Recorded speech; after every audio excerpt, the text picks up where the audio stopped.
there, it's Christy with the Chirp YouTube channel. Today I would like to talk to you about tantrums and meltdowns and give you some strategies, what you can do when you are trapped with one.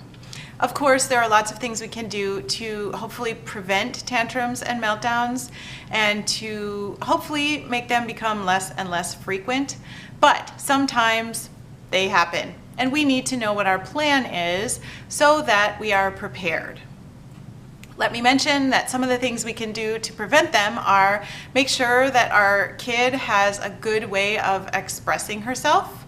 If she is not verbal, then we need to have some visuals available so that she can request what she needs, tell you how she's feeling, make sure she has a drink and the ability to get a bathroom break when she needs one. I will put a link up here for some more information about visual supports. We also need to make sure that our child is not having unaddressed sensory issues that need to be addressed, and I will put a link right up there so that you can hopefully address some of those if your child is having sensory problems. Those are the major two issues that I find lead to tantrums and meltdowns the most often, and so it's good to get those addressed right off the bat. Then when tantrums and meltdowns come, we know, well, we're doing what we can, and hopefully these will become less and less frequent as the child's needs are met in a more appropriate way. Now let's do some definitions. A tantrum is a little terrorist's way of making your life so unpleasant that she gets exactly what she wants. A meltdown is complete loss of control. Many people use these two phrases interchangeably, but they don't mean the same thing, especially from a professional standpoint. I first have to identify, is this a meltdown or is this a tantrum? A tantrum can be identified because the child isn't getting what she wants and her behavior has become horrible, so that I will give in and give her what she wants. It sounds kind of mean when you phrase it like that.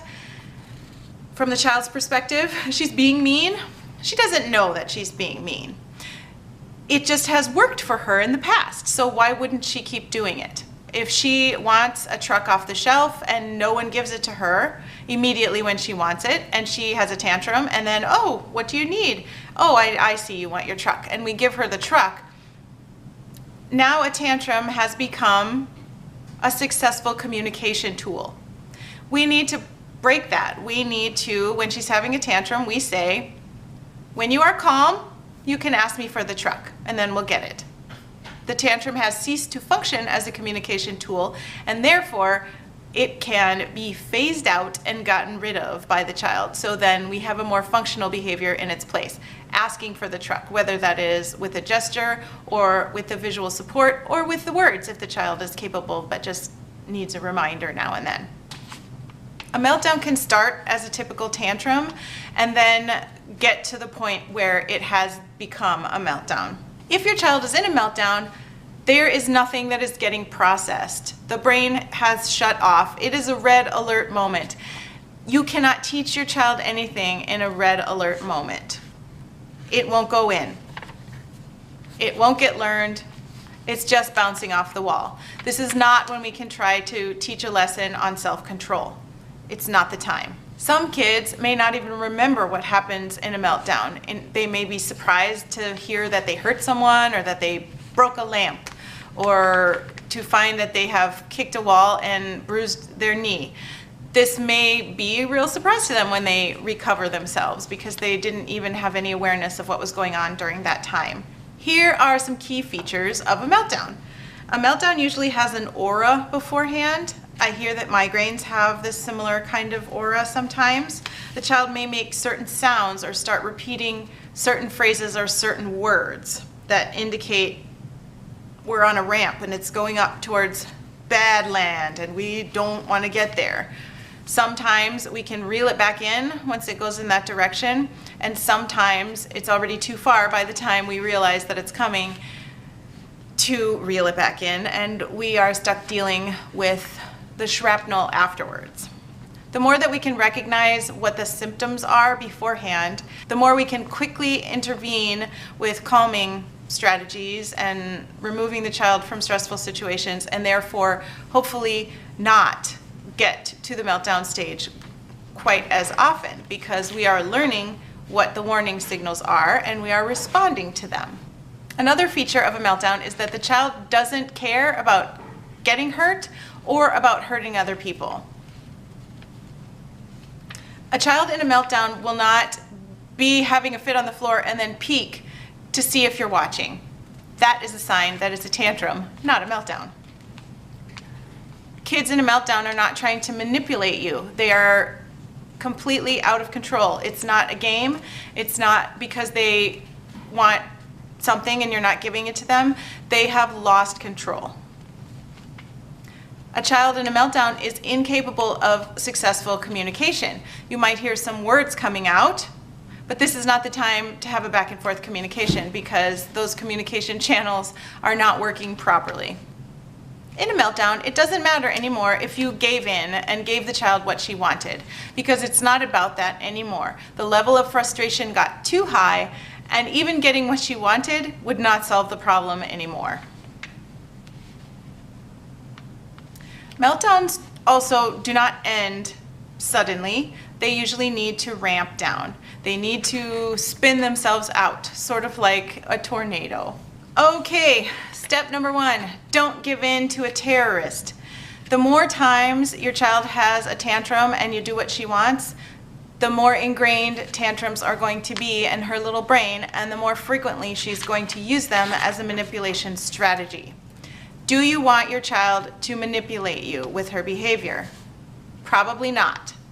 The more you allow yourself to be manipulated, the more it will happen. You need to be the boss of the situation, and it's super annoying, I know. Kids try to manipulate me all the time, and as much as I want their annoying behavior to stop, even more I want them not to do that behavior again in the future. If it doesn't work, they won't repeat it. If it does work, they will repeat it. Don't let it work if you don't want it to be repeated. There must be an agreement between everybody in the child's life that when we go to Target and she has a tantrum on the floor because she wants that princess, we will never get her that princess in those circumstances. We can't let it work, because then it is self-perpetuating. For the most part, a tantrum needs to be ignored. As in, we don't do whatever it is we know the child wants. And we don't give the child more and more and more attention to try to calm her down. We pretty much just need to let it wind down. If it's happening in a store or in public, we need to take the child home, or at least to somewhere private where she can recover. If it's happening at home, we just need to step away, making sure that she's not in a situation where she's going to harm herself or harm our things. When I say ignore, I do not mean damaging self, damaging others, or damaging property. Those 3 things are a sign that this tantrum has gotten out of hand, and we need to deal with it in the same way that we deal with a meltdown. And the way that we deal with a meltdown is, number 1, empty the arena. If you are in a classroom and you have a kid who goes into a meltdown, you have to get the other kids out of the way. I know it's very inconvenient because you have a classroom and you want to keep going with whatever your plan was, but we need to keep all those other kids safe, and that is the most important thing. If you have a safe calm down area or a sensory area where you can escort that child without getting into any sort of danger, hopefully this room is attached to your classroom so you don't have to walk across a lobby or anything. If you have that sort of an area where you can take the child, that's okay, but usually it's pretty dangerous to try to move a child who's in a meltdown, and therefore it's usually a better idea to move everyone else out of the way. If you don't have a separate area where you can do that, then at least just move everyone off to the side and tell everyone not to pay any attention to what's happening over here. Just let this happen and do your own thing, because we need as little supplementary energy going into this tornado as possible. It needs to be able to spin itself out. And the more people attend to it and talk and offer suggestions, the worse it can get. If this is happening in a family home, and it's a two-parent family home, and both parents are home, one parent should stay in the room with the child, not paying too much attention to the meltdown child, and everyone else should just go in another room and have fun. Do whatever it was you were going to do, but especially do something fun if at all possible, so that the child who's having a meltdown wishes that he were part of that. You can quietly tell the rest of the family, Ben is having a really hard time, so we're going to go downstairs and hey, let's play Wii all together while Ben calms down a little bit. Maybe dad stays behind to help finish the process and go through the recovery together, or maybe mom does, but someone needs to stay with the kid who's having the meltdown because of course we want to keep everyone safe. And if at all possible, someone should be with anyone else, any other children who are around, to help calm them down too, because a meltdown can be very disturbing. If this is an aggressive meltdown, it's important to remove everything from the area, especially anything breakable or anything that the child could pull over onto himself. Both of those things would be bad and would be dangerous. Sometimes kids in meltdowns just grab everything they can and try to throw it or tip it over or push it down, and we would like to have that not happen. Picture your child as a tornado. Any items, any visual stimuli, any sounds, any smells, all of those things get sucked into the tornado and make it bigger and angrier. We need to darken the room if we can. We need to turn off any sounds. If the TV's on, it needs to be off. If the radio's on, it needs to be off. Make it as cool as you can. There is some science that demonstrates that kids have a harder time staying calm when it is hot. So it is a benefit if you can cool it down. Apparently ideal temperature is 68, but we rarely get homes or classrooms that cold here in the Arizona desert. If you can, all the better for you.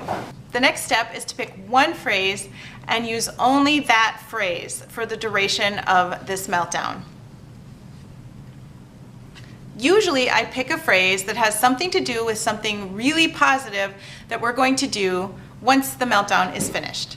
In my classroom, I have a board. I will put a video up here so that you can see how I use it. And when there's a meltdown that happens, we get out the board, and if the child's totally out of control, this won't work. But if the child is able to pick a positive, preferred activity that she wants to do when she's done having her meltdown, then this does work. On the back are all sorts of highly preferred things. Some of them are fruit snacks and swinging and going for a little walk and reading a particular book that we keep, most of the time we keep hidden. One of those phrases might be, when you're done, we'll have fruit snacks.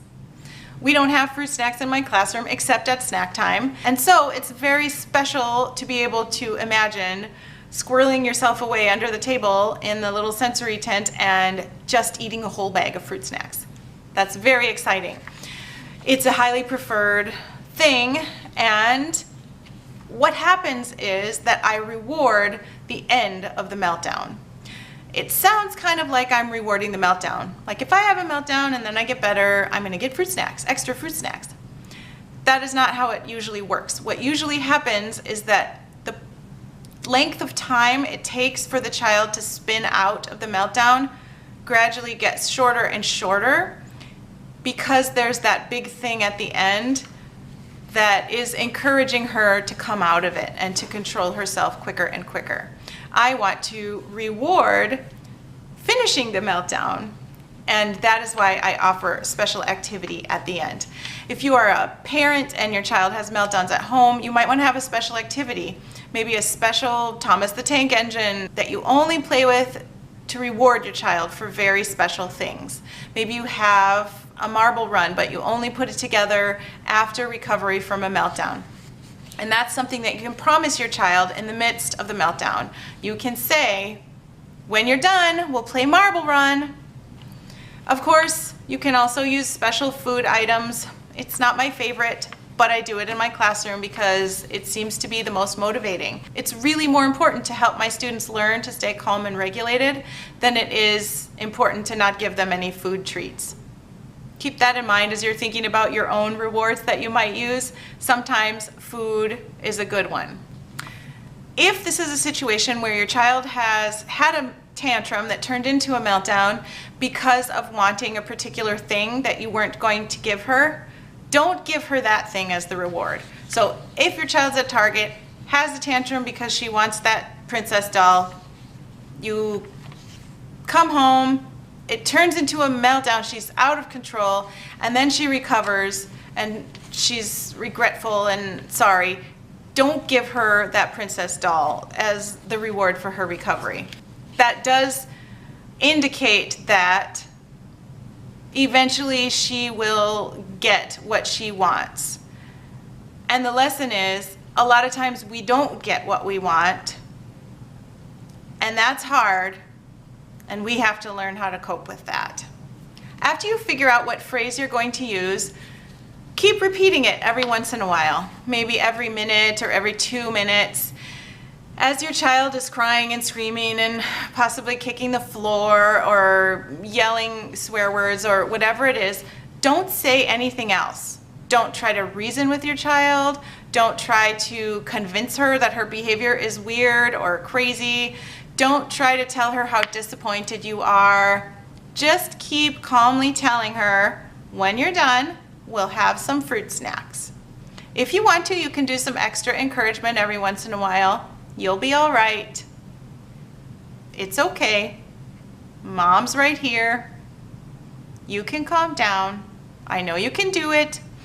Not too much. I'm talking like one of those phrases every minute at the max. No more than that. We don't want to add extra fuel to this tornado, as I mentioned.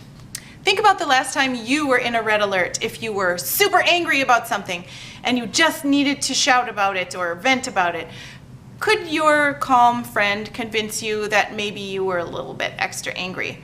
Or maybe you were having a moment of grief and it was really deep grief and someone came up to you and said, you know, you're being unreasonably sad and you should just snap out of it. It's kind of ridiculous. That would not help. It would make you worse. You needed time and you needed compassion to be able to recuperate from your extreme emotional state. And that's what our children need too. They need time and they need compassion. And most of the time, compassion means staying out of their way while they recover. In a very few cases that I've seen, usually not in autism, but in other types of disorders, sometimes children need a little bit more encouragement. If you suspect your child might be one of those that needs a little bit more positive input during this recovery time, if your child is not aggressive during this time, if your child is just crying and screaming and maybe kicking, if you can get close and do some long, slow rubs on the arms and legs, sometimes that can be helpful. I only have one child I've ever met who needed that extra encouragement and supportive touch during this recovery time. With most of the kids I've worked with, they needed to be left completely alone and not touched because touch was an additional problem for them.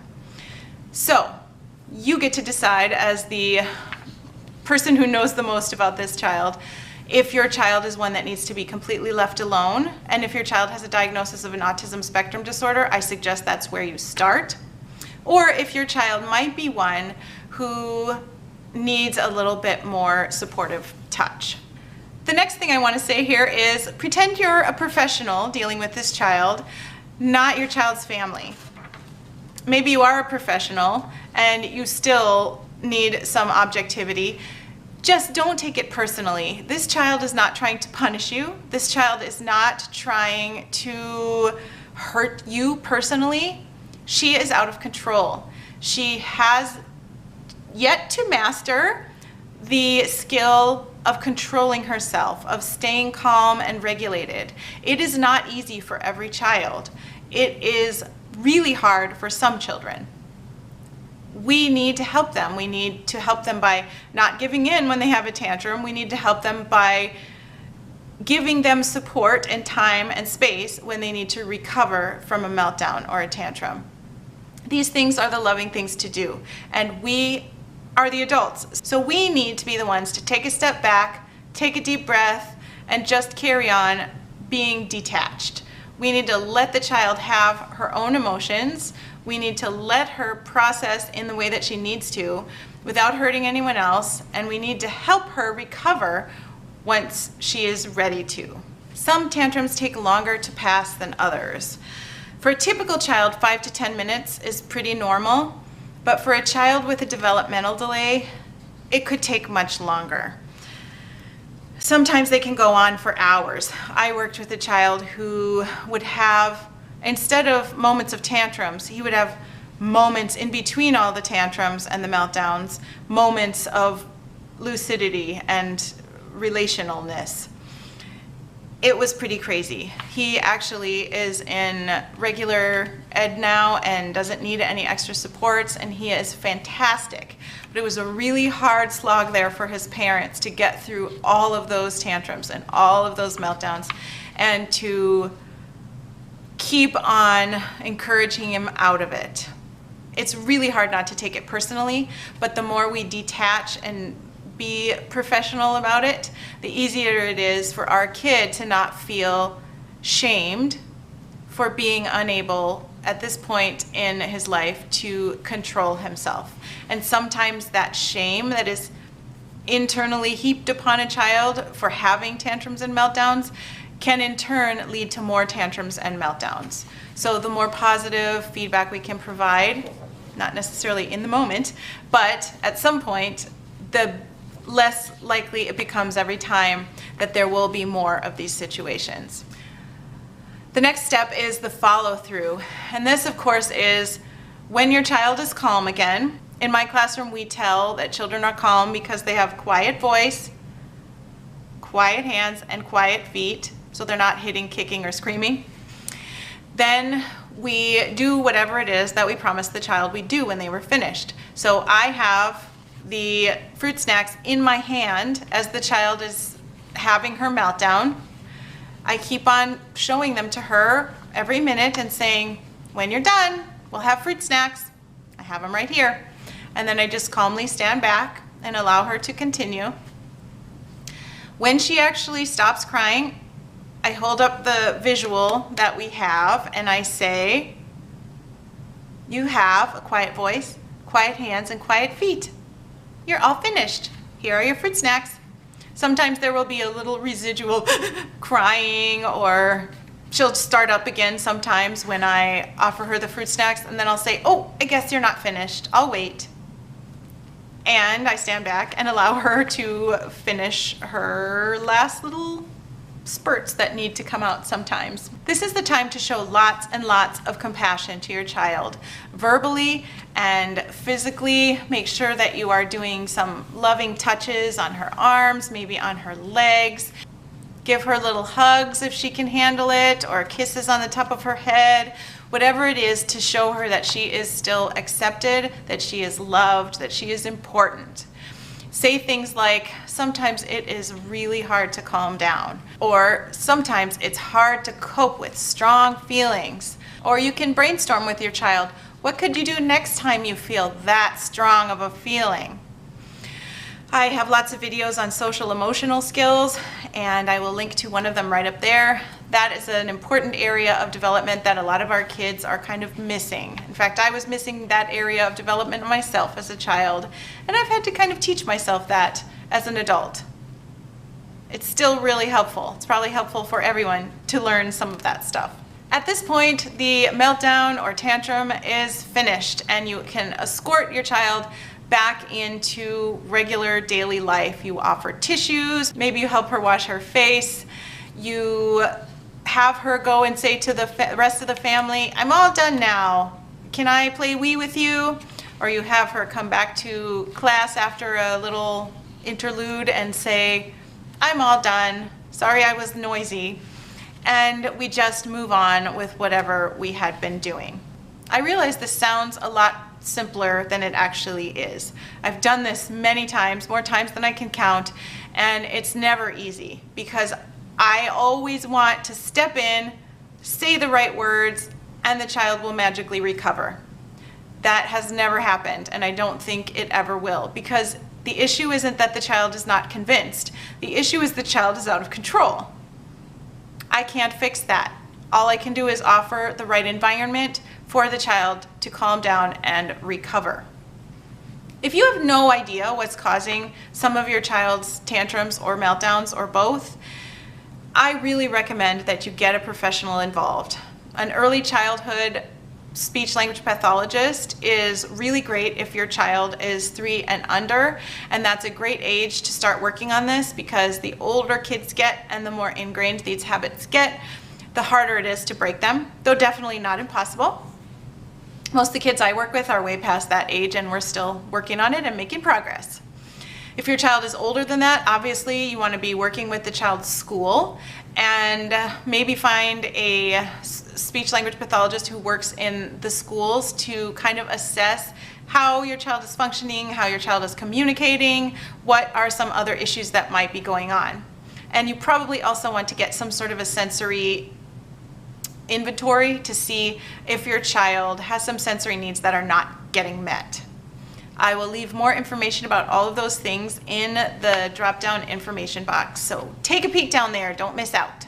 If you have watched this video, I assume that you are dealing with tantrums or meltdowns or both in your life, and I'm sorry for that, because it's exhausting, it's really hard to manage, and it's really hard to know if you're doing the right things. Because no one teaches you this stuff when you have a kid. Or even when you become a teacher, pretty much nobody says, okay, here's the deal, here's how you should handle it when someone melts down in your classroom. We just have to kind of wing it.